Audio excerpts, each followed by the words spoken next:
Bu çox yaxşı bir hissdir.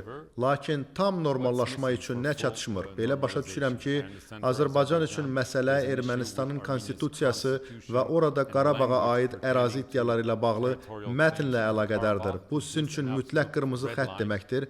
Bu dəyişməsə normallaşma olmayacaq. Bəli, siz haqlısınız.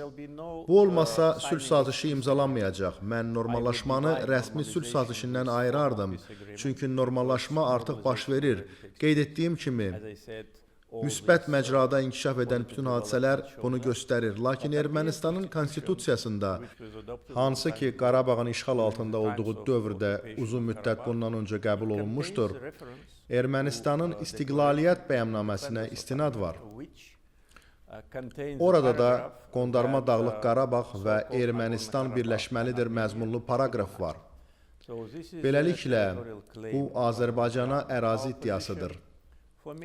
İkinci Qarabağ müharibəsinin bitməsindən sonra uzun illər ərzində bizim mövqeyimiz çox aydın olub. O dəyişilməlidir. Mən bildiyimə görə Ermənistan referendum keçirməyi planlaşdırır.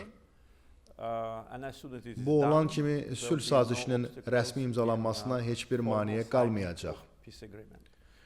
Lakin yenə də vurğulamaq istəyirəm ki, Azərbaycan üçün sülh əldə olunub. Normallaşma prosesi uğurla irəliləyir və ümid edirəm ki, bu formal xarakter daşıyan hüquqi məsələlər tamamlanan kimi bizdə rəsmən sülh olacaq. Bu il sözsüz ki,